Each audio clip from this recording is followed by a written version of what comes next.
10 aspiring artist ang sumabak sa isang fashion face-off para sa oportunidad na maging stylist sa isang fashion spread kasama ang TV host na si Solen Yusaf. Yan ang ibabalita ni Tina Marasigan.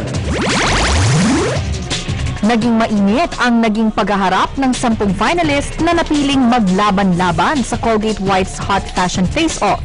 Ito ay dinaluhan ng iba't ibang celebrities at mga sikat na personalidad sa larangan ng fashion tulad na Femela Baranda, Jenny Epperson at ang designer na si Raho Laurel. We had to come up with a look with the team White's Hot. Realize ko na, ay parang gusto ko daw styling, parang masarap gamitan ng maibang tao.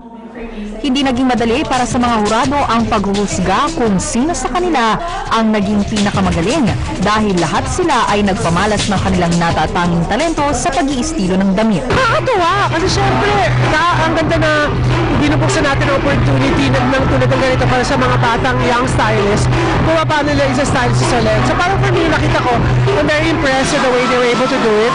And I'm so excited to be able to see more from these young stylists in the future. Ang magwawaging kalahok ay siyang mag-iistilo sa fashion spread ng Colgate Optic White brand ambassador na si Solen Yusaf.